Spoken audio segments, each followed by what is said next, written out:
Welcome to the Car Guys and welcome to this magnificent Morgan Aero 8 SuperSport. Without a doubt, this is one of the craziest looking cars that you will ever see on the road, and it looks like the illicit liaison between a Batmobile and a Spitfire. This week I'm going to tell you all about this bizarre supercar, its history, what it's like to stand next to, and more importantly, what it's like to drive.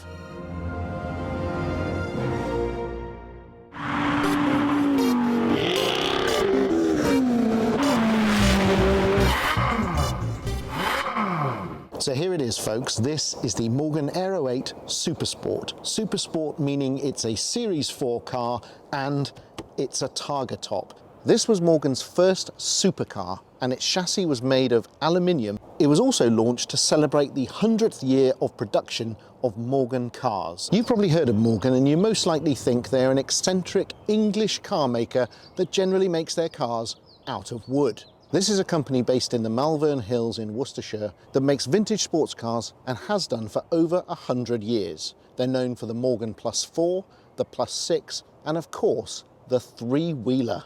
The Aero 8 was very much the more futuristic full-bodied car. The Series 4 Morgan was made from 2009 to 2016. This is a 2010 car. It's painted in a beautiful dark metallic green known as Stromboli green, and as you can see, it looks like nothing else on the planet, including, you may have noticed, the fact that it has mini headlights that have been reversed on the front. Now, it is currently -1 degrees here in the UK, so the chances of taking this Targa top off are perhaps minimal today. This will be the first Morgan that I've ever driven, and we always said with this channel that it's all about driving our dream cars, and it's all about having experiences in cars that we've not driven before. So today, I predict it's going to be a lot of fun. As you can see, it's unlike anything else that you will see on the road. It is an unmistakably elegant, swoopy shape. Not for everyone, admittedly, but I mean, just look at it. In this Stromboli green, this 2010 car does look fantastic. Look at the way the body sweeps down from the front wheel all the way underneath these quite small doors. Everything then swoops round and tucks down below the back of the car. No visible bumpers whatsoever. A couple of weird little circular lights. It's a very old school classic car. But I'm not sure about these rear brake lights, to be honest. And then you have this teardrop Captain America shaped boot, which is actually much deeper than you think. Side exit exhausts, more about those later on. That's where you put your fuel. Morgan got a lot of stick for the looks of this car, particularly the front end, because it gave a very cross-eyed appearance. This has been slightly rectified with the Series 4 and the fitment, instead of VW Beetle headlights, it's now got those of a Mini that have been reversed. But it's still not what you would call classically pretty. Look at these huge AP racing brakes, 350mm, which means this car really stops. Overall then, it's not a shape that you are ever going to miss. It stands out, it's distinctive, and in many ways, it is beautiful. One thing I do like about this car is it still has that split-hinged front bonnet, just like an old vintage car. You pull the two catches, lift up each side, and it reveals that 4.8 BMW engine. The same engine, incidentally, that was used in the BMW X5, the 650 and the Weissman GT. People that drive Morgans tend to be gentlemen. These are not cads cars. These are driven by proper drivers with string-back driving gloves, silver-haired country gents, or they tend to be people with Wing Commander at the start of their names. The doors have quite a curious arrangement where you need to press the button with your thumb whilst pulling the door open with two fingers. It's a little bit awkward actually, and on a cold day like this, it's agony. To get out of this car, you really need to have the responses and suppleness of a circus performer. You open up the door, it does open quite wide, then you've got to pull your leg back, swivel it out, then you've got to move to your side, grab hold of the wheel or perhaps the A-pillar and pull yourself out, being careful not to smash your head on the very low Targa roof, which I have done 3 times so far. So it's pretty tight in here, first of all. I am not particularly tall, as many of you may have noticed, so I think Jason would struggle to sit in this car unless he pulled the seat all the way back. So like a Land Rover Defender, there's not a lot of room to my right-hand side, but everything does fall to hand. Ahead of me, I've got a steering wheel that looks not unlike that in a Dodge Viper. I've got BMW 7 Series stalks.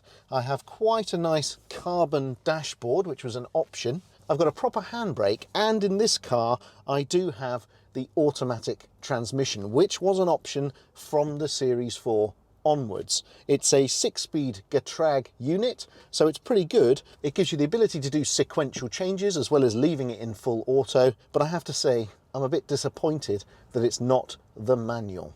Ahead of me I've got the speedo and rev counter. I've also got the engine temperature and the fuel gauge. There's a few buttons up here ahead of me and warning lights, and there's quite a lot of pleasing proper metal in here on the gear stick, around the gear stick, around the handbrake, on the handbrake, and in the door panel and surrounding all the instruments. There's a lot of parts bin action going on here. Let's remember that Morgan is a very small motor company and they cannot afford to machine all of these parts themselves, so they have to make the best of what they can buy off the shelf. Up here we have the release mechanism for the Targa top, and we have two enormous speakers behind us to listen to Wagner. Apart from the horribly plastic middle vents, which really should be the same metal as the door openers, the only other thing that's truly offensive in here is open glove box, which is tilted downwards to stop things flying out at you at high speed. But it does sadly mean that you have to look inside at some strange bonded material and screw heads, which is not the sort of thing you want in a car that costs new £127,000. Everything is appointed in leather, and it kind of feels like a pocket Bentley in here. In fact, anyone who's ever had an early TVR or perhaps a Triumph Stag will feel very at home, including the ever so tiny rear mirror. The wing mirrors are controlled with these manual levers, but they have all the structural integrity of a pair of floppy arms on an old doll, and they're about as useful for operating the mirrors. I can't see anything, honestly. The steering wheel is about the perfect size, but unfortunately, the tilting mechanism only moves a small way. So even though I put it up on its highest setting, I still can only see half of the dials. You've got three tiny windscreen wipers ahead of us. All of them look like they've come out of an old Austin Mini, but the price of admission is surely the view down that bonnet. It is incredible. It looks like I'm in an old Bentley, an old Bugatti, an old SS Jaguar. There can be no doubt that this is a unique experience in motoring. The big question now is, how does it drive, given that I've got a 4.8 litre V8 up front and it weighs only 1,100 kilograms? I'm thinking lively, but let's find out.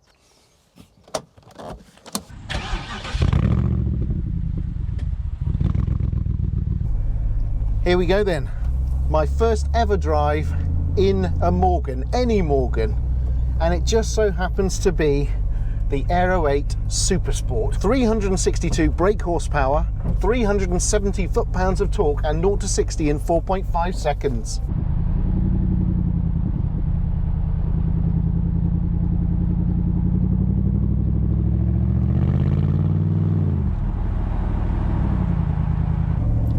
The whole car is shaking every time I put my foot on the accelerator. That 4.8 litre BMW V8, it is a monster. That was my first thumbs up, by the way. I get a suspicion that driving this car is going to generate a lot of goodwill from other drivers. I think people love Morgans, and I think this one in particular, in that magnificent metallic green on a sunny day in England, how could you not fail to smile as this car goes by? And what a view out over the bonnet of this car. It is pure 1920s, 1930s decadence.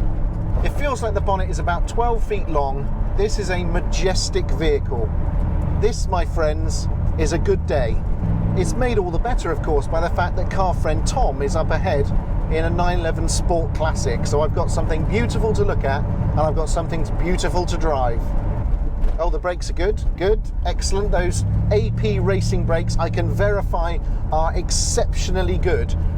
It does kind of feel like if I stamp on the brakes too hard though, the entire body is going to rip off its mountings and scuttle down the road. And I don't want to do that.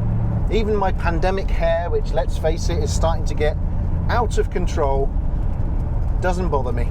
So what to tell you about driving this car? Steering wheel is just about the perfect size. It's quite close to me and there's not much adjustment to move it forward and backwards. There's almost no adjustment moving it up or down, so I cannot see the instruments at all. It feels quite wide, as evidenced there by that bus which almost scythed off the side of the car. It does feel like quite a wide car, even though I don't think it is. But because I can see the extremities, it's very placeable on the road. The controls all require a giant muscular heft to get moving. And I have to say, I would prefer this car to be one of the manuals. Automatic does make it a lot easier to drive, and at the moment I'm in traffic driving past the Royal Stag pub. But I think when we get to the twisty bits, I'm really going to miss the fact that we're not in a manual. And this car does have the most monumental creep when you're in drive. Driving this car is what it must feel like to have been a playboy in the roaring 20s. What mars it slightly is the fact that I'm using standard BMW stalks to operate the controls. It's a bit strange being in a car like this and then indicating using the same stalks that I've got in my 750 BMW. Oh, but it's that engine that dominates everything about driving this car. It's the feeling that you have this sleeping giant ahead of you, and a hard push of the accelerator wakes him up in an extremely bad mood. Here we go. Oh, oh. Now, I'm not going to say that the steering is particularly direct or feelsome. It's not. It does feel quite numb, and there's quite a lot of dead position in the center. And I'm not wholly convinced that if we got in a spin in this car, that I would be able to turn the wheel quickly enough to get us out of it. But I'm in a Morgan, my first ever Morgan, and I'm enjoying it. I think I'd enjoy it more if I took the roof off, but whether I dare do that is another matter. This is a 2010 car, and mechanically it seems to be in pretty good order. There's no warning lights on except the one that tells me that the headlight washer fluid is slightly low. Mechanically it feels together and tight. Oh, and there's that noise. Now, I cannot wait to unleash this car on some proper roads, which we're about to do. Make no mistake, ladies and gentlemen, the beans are coming, and they are coming fierce. Oh, goodness me. It doesn't absorb the bumps that well, I have to say. That pothole just pretty much shattered my spine. Question is, are you ready for some beans? Because I am. Full beans in a Morgan Aero 8 Supersport.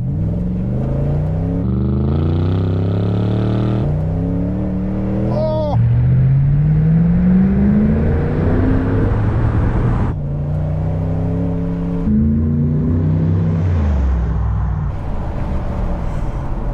Well,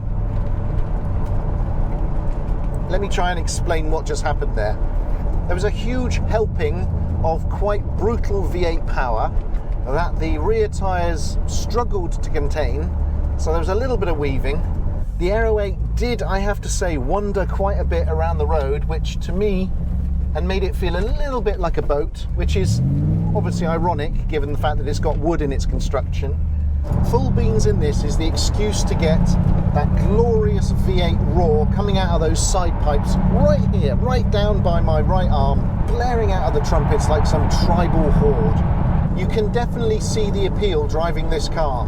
Everyone you meet gives you the thumbs up and waves. You're driving something that looks truly unlike anything else on the road. You've got a glorious soundtrack. You can stop if you need to, but it's just so unique. Listen to it. Everyone is loving this car. I'm just getting looks all over the place. I mean, the noise is just permeating your body as you're driving. On a long distance journey, I'm not sure I'd want to be in the Aero 8. It's very, very noisy. There's a lot of vibration. It's very much like having your own time machine.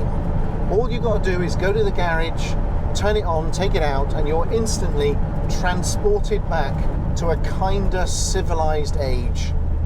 A time before speed cameras and congestion charges and road rage, and everyone left their doors open, and everyone wore peaked caps. Ladies and gentlemen, is that some beans you require? Certainly, here we go.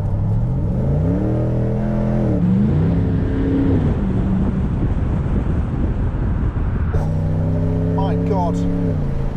Oh my God. The last time I heard a noise like that, I was in a Saab 900 Turbo where the exhaust had fallen off. So what do I dislike about this car? Well, it does feel a little antiquated, obviously, but then it is a 2010 hand-built car. It's a little bit squeaky, it's a little bit rattly. I wouldn't say the suspension is particularly finely tuned, so it's quite crashy over bumps, and it's quite difficult to get in and out of with any degree of dignity. I'm also not convinced that the steering is quick enough or capable enough to get you out of trouble should you need it. The wing mirrors are pretty much useless. The switch gear is of course borrowed and quite haphazard. The glove box is a joke, but what do I like about it? Well, there's so much to like. I actually quite like the styling. I think that classic vintage look with the updated Aero on it, I think works. Yes, of course it's ugly from some angles, but it's also very pretty from others. I like the inherent Britishness of it. I like the fact that it's hand-built. I like the fact that it's rare. I like the fact that everyone, and I mean everyone, smiles and waves and beeps their horn as you drive by. I like the full leather interior, and I like the view down the bonnet. But of course, most of all, I like that wailing, bellowing, raucous 4.8 litre V8 engine thundering this car down the road. That's what I like the most about it. That powertrain, yes, it may well be a BMW X5 engine. That noise, that bellow, combined with these looks and that view down the bonnet, is fabulous. On this day, it is fabulous. I'm in the heart of Britain and I'm driving something that's got the heart of Britain. Would I buy one? I'm not so sure. I'll let you into a little secret. When I heard that they were going to stop making the three-wheeler, I did have a little flash of patriotic duty to perhaps buy one of them. Am I a typical Morgan owner? Definitely not. Could I see myself getting a Morgan? I'm not so sure. I think I'd need a bit more convincing. But this is a damn good start. Thanks for watching this episode of The Car Guys and this review of the Morgan Aero 8 SuperSport. Hope you enjoyed it, hope you found it interesting. If you like what we're doing on The Car Guys, please subscribe, leave comments and likes. There'll be another Car Guys episode along next week.